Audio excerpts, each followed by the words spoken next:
Hello and welcome to a special edition of the Formbook as we look ahead to the flat season with 10 horses to keep on side in what promises to be another brilliant year on the flat.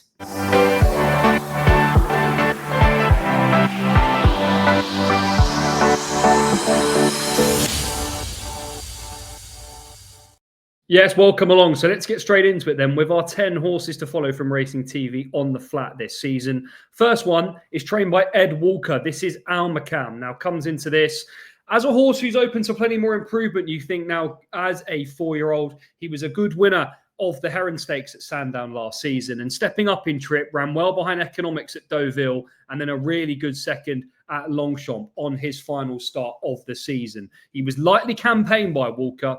I think there might be a bit more to come from Almaqam in 2025. Next horse going to look at, well, it's trained by a man who, of course, is synonymous with National Hunt Racing, but Candleford Green is the one here. Just keep an eye on the red and green colours towards the right-hand side of your screen. Staying on really, really strongly on this occasion to take second behind Just Before on debut at Leopardstown over 7 furlongs. Daughter of See the Stars. I think there should be stacks more to come this season. Stepping up in trip as well will help. This over 7. I think she could be a miler. She was unlucky just getting chinned on that occasion too. So Candleford Green, Willie Mullins does have success with his sort of light campaign does have with some of his flat runners. There's definitely one to keep on side. Could be Candleford Green. Next one, you can't leave out these flat horses to follow without an Aidan O'Brien train runner. And the one we're going to look at here is Dreamy. Now, this was a monster performance, I thought, when she delivered the goods at Goodwood on her debut, powering clear in the closing stages in nice style to see off Bouvier. That came over 7 furlongs. Excuse me. She then backed that up with a good win at the Curragh in Group 3 company. And we last saw her when arguably she was a bit disappointing in the Fillies Mile. I'd probably forget about that run. It was softish ground. I think there's a little bit more to come from her going forward. And I think Dreamy could be one stepping up in trip who will be suited by the sort of 10, 12 furlongs. Aidan O'Brien talking this week has suggested that potentially she could be running over those sort of trips and could be one for the Oaks in time. But I was really impressed with that performance at Goodwood, backed it up, and then a little bit disappointing in the Fillies Mile. But I think there could be a little bit more to come from Dreamy. Another horse to mention is Crown of Oaks. That's number 4 on the list. William Haggis trains this one. Now, we have seen this horse already this season. Can't show you that footage because it came at Newbury. So here is his eye-catching third at the back end of last season at Newmarket. The concern with Crown of Oaks is in terms of he's already been beaten this season behind points of contact. But there were excuses. That was a bit of a nightmare run he had to finish third. He was clearly one of the best horses in the race. Okay, he was the 8-11 favourite. But I do think in time he'll even improve for another step up in trip. But he's caught the eye now twice in defeat, this son of Wootton Bassett for William Haggis. And I'm really interested to see where they go next. Will they try and win a maiden or maybe step him into a sort of classic trial? One horse that we're not going to see for a little bit, I think reportedly has met a setback, is trained by Donica O'Brien. It's Falling Snow. Now, on pedigree, she's a daughter of Justify, out of Winter, beautifully bred. And this was a really good performance on debut when seeing off Ballet Slippers at the Curragh. Now, these look 2 very good fillies going forward. Ballet Slippers trained by Aidan O'Brien. And I think his son's got a useful one here in the shape of Falling Snow. This was over 7 furlongs. She needed every inch of the 7 furlongs on that occasion. With that setback, probably rules her out of maybe an English Guineas. Hopefully, maybe they could get her back for an Irish 1,000 Guineas. But we know how good her dam was Winter. I think there's a lot more to come from Falling Snow, and she would be towards the top of the shortlist in terms of flat horses to follow this season. That's Falling Snow for Donica O'Brien.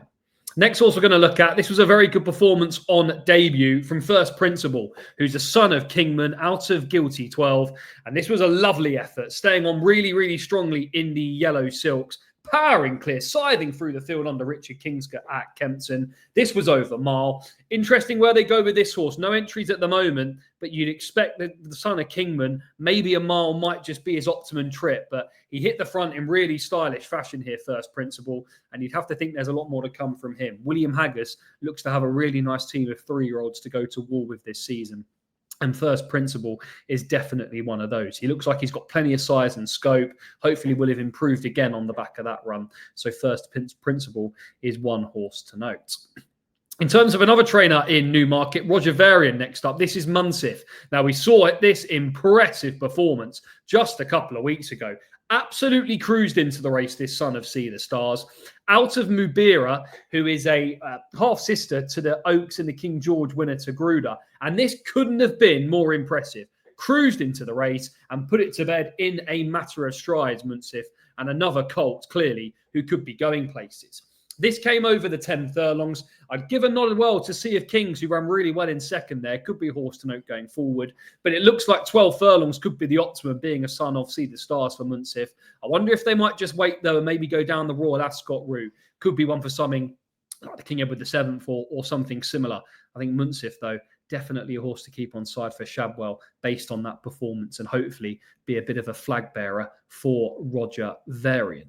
Next horse we're going to look at, trained in Ireland. This is Red Letter, Jer Lyons here. And she's clearly going to be a horse who probably goes to the 1,000 guineas as her first port of call this season. Good winner here at the Curragh on the second start. And then was fourth to Late Victoria when we last saw her in the Moyglare.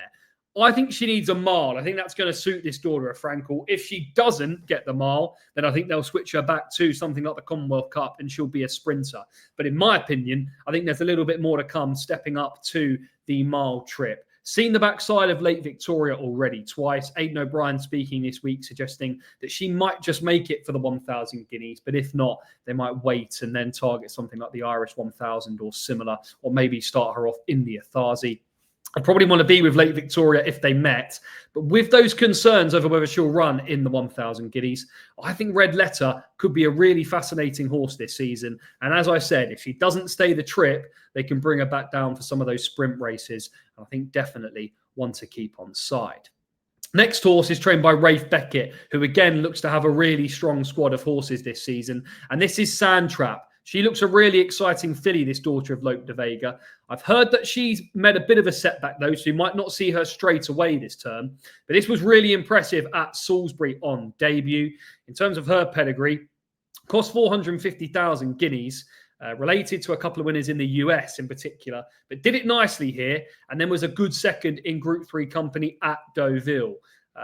The way she travelled into this race and cruised clear, it did make you think she could be above ordinary, SANDTRAP. And then stepping up then to the mile at Deauville on heavy ground, I think there was no disgrace in that performance. So I think SANDTRAP is probably one that we can keep on side going forward for Rafe Beckett. We know how well he does with his fillies. Will she get the mile and 4? Not too sure, but she could be one, even for those 10 furlong races. I don't know, something like a French Oaks or in time, something similar. But SANDTRAP would be another one in terms of the horses to follow. Next horse is also trained by Rafe Beckett. Finally, it's a handicapper. Now, this is Valvano. Very interesting horse, this. We last saw finishing 5th when beaten 9-2 favourite in the November handicap. Previously, a really nice third as well in this event at York, another handicap. Starts the season off 97. Might need softer ground. That would be the only thing. But I mean, we've been raining a lot at Newmarket, for example, over the last couple of days. So interested to see what the early sort of targets are. But if the ground does get a bit wetter, I think Valvano could be a horse to keep on side in the handicaps. That mark of 97, I think, just underestimates the talent of this horse, and there could be a little bit more to come.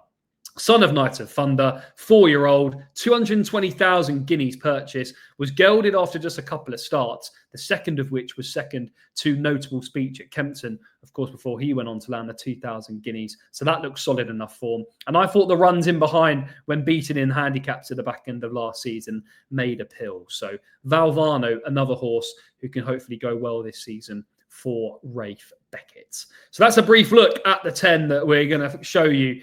Almaqam, Candleford Green, Crown of Oaks, Dreamy, Falling Snow, First Principle, Munsif, Red Letter, SANDTRAP, and Valvano. Let us know in the comments any that you fancy this season. We'd be interested to see a horse that you think is worth keeping on side. I think if there's one horse out of that list I'm really looking forward to seeing, I think it's probably Dreamy. I think there's a bit more to come from her this season.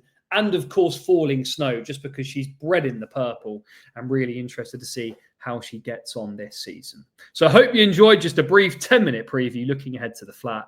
with 10 horses to follow. Thanks for watching. Look forward to seeing you next time here on Racing TV's YouTube channel. And don't forget to watch the Formbook. We'll probably be back for a preview of the classics, the 2,000 and 1,000 guineas at Newmarket at the start of May.